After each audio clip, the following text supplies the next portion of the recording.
بسم اللہ الرحمن الرحیم نحمدہ ونصلی ونسلم علی رسولہ الکریم اما بعد وضرب لهم آجالا متن عقیدہ طحاویہ سبق نمبر 25 عقیدہ نمبر 20 امام طحاوی رحمۃ اللہ علیہ فرماتے ہیں وضرب لهم آجالا، اور مقرر کر دیں اللہ تعالیٰ نے ان مخلوقات کے لیے آجالا، اجل کی جمع آجال ہے، میعادیں، مدتیں، مقررہ وقت اللہ تعالیٰ نے ان کے لیے۔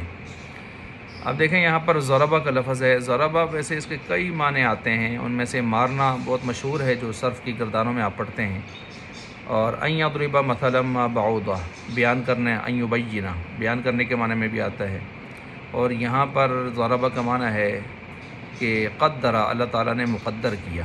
یہ عقیدہ پچھلے عقیدے کے ساتھ ملتا جلتا عقیدہ ہے، اس میں بھی میعادیں اور اس کے مقرر نیٹے بیان ہوئے تھے ہر چیز کے، یہاں بھی ایسی ہی چیز بیان ہو رہی ہے۔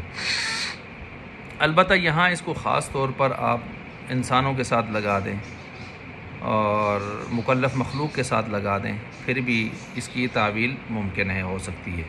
اجل نیٹے کو کہتے ہیں مقررہ وقت، ہر شے اپنی مدت مقررہ پوری کرنے کے بعد فنا کے گھاٹ اتار دی جاتی ہے، ختم ہو جاتی ہے، کل من علیہا فان۔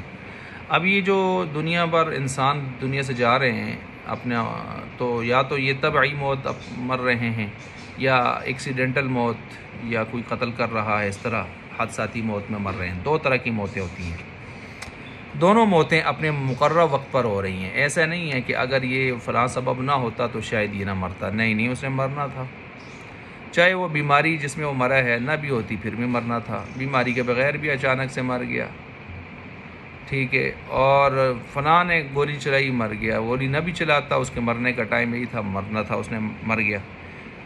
اذا جاء اجلهم فلا يستأخرون ساعة ولا يستقدمون، اللہ نے صاف کہہ دیا ہے کہ جب بھی موت کا وقت آتا ہے، نیٹا آتا ہے، اجلهم اذا جاء اجلهم، تو پھر وہ ایک ساعت بھی نہ آگے ہو سکتا ہے نہ پیچھے ہو سکتا ہے، موت نے آ کر رہنا ہے۔ دوسری جگہ اللہ فرماتے ہیں وما كان لنفس ان تموت الا باذن اللہ کتابا مؤجلا، کہ کسی نفس کے لیے یہ نہیں ہے کہ وہ اس کے اختیار میں ہے مرنا، کوئی نفس از خود تو نہیں موت اپنے اوپر لا سکتا، الا باذن اللہ، مگر اللہ کا حکم ہوگا تو تب، اور اللہ کا حکم کب ہے؟ کتابا مؤجلا، ایک خاص وقت ہے۔ دیکھیں وہ سارے کافر بدماش وہ اللہ کا عذاب مانگتے تھے ہر درمی میں، تو ان سے یہ کہا جاتا تھا کہ ایک خاص مقررہ وقت ہے، جب وہ آئے گا تو اس مقررہ وقت پر عذاب آ جائے گا، جلدی مت مچاؤ۔ قرآن کریم میں جگہ جگہ آ رہے ہیں نا، جلدی مت مچاؤ، جلدی نہ مچاؤ، اپنے وقت پر عذاب آ جائے گا اور پھر تمہیں سمجھ آ جائے گی۔ اچھا، اسی طرح جو ہے دیکھیں ام حبیبہ رضی اللہ تعالیٰ عنہ آپ علیہ السلام کی زوجہ مطہرہ ہیں، انہوں نے ایک مرتبہ دعا مانگی، اے اللہ مجھے میرے شوہر حضور علیہ السلام اور اپنے والد ابو سفیان اور اپنے بھائی حضرت معاویہ رضی اللہ تعالیٰ عنہ کے ذریعے سے نفع پہنچا۔ تو آپ علیہ السلام نے ام حبیبہ سے فرمایا کہ آپ نے اللہ تعالیٰ سے مقرر کردہ وہ مدتوں اور محدود ایام اور تقسیم شدہ ارزاق کے مطابق سوال کیا۔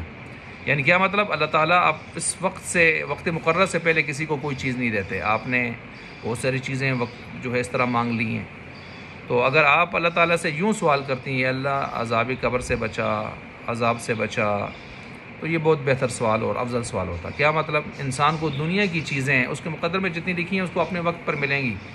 اب اس طرح انسان دعا کرے کہ بس مل جائیں اور سبھی بھی مل جائیں اور سارا کچھ مل جائے اور ابھی مل جائے، تو ایسا نہیں ہوگا۔ جتنا لکھا ہے، جب لکھا ہے اس کو اس وقت ملے گا، اتنا ہی ملے گا۔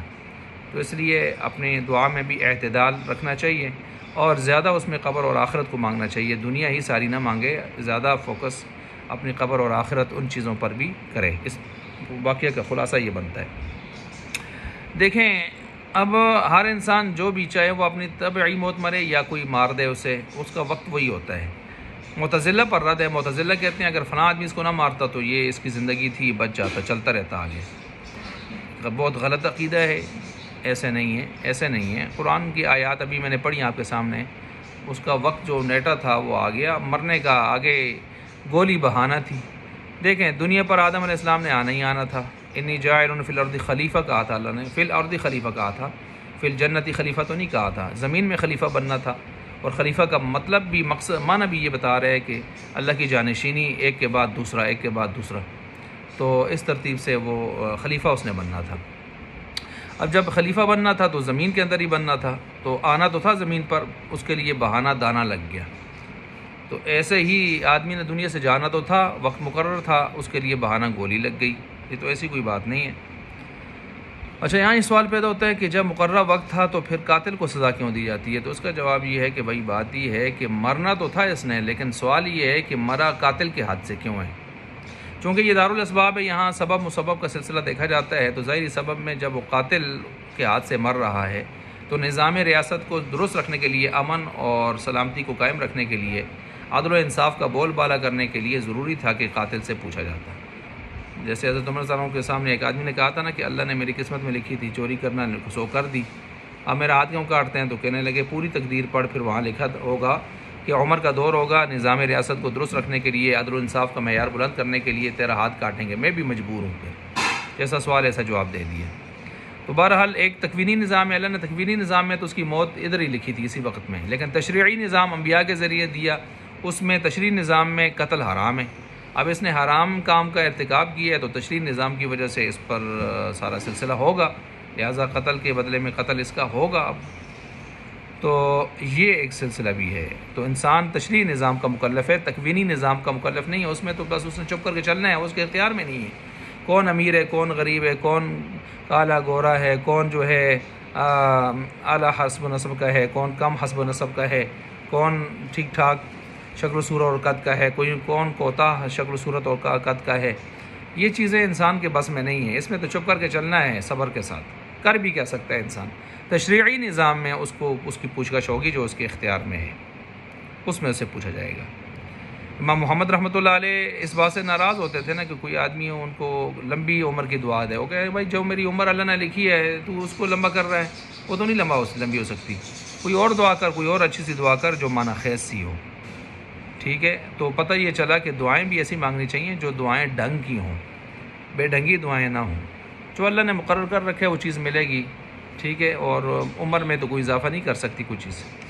اچھا، اب یہ عمر میں اضافہ نہیں کر سکتی، تو اس پر ایک سوال ہے کہ پھر یہ جو حدیث میں آتا ہے کہ کوئی آدمی چاہتا ہے کہ اس کی عمر میں اضافہ ہو تو صلہ رحمی کرے، تو پھر کیسے اضافہ ہو رہا ہے حدیث کے مطابق؟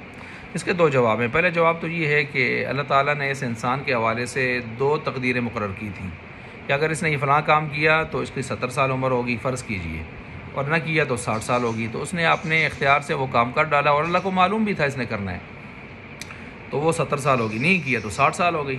یہ پہلے سے تقدیر میں دو عمریں اس کی لکھی گئی تھیں، تقدیری مبرم، وہ اٹل ہے، بدلتی نہیں ہے، تو اس کے اندر ہی دو عمریں لکھی گئی تھیں۔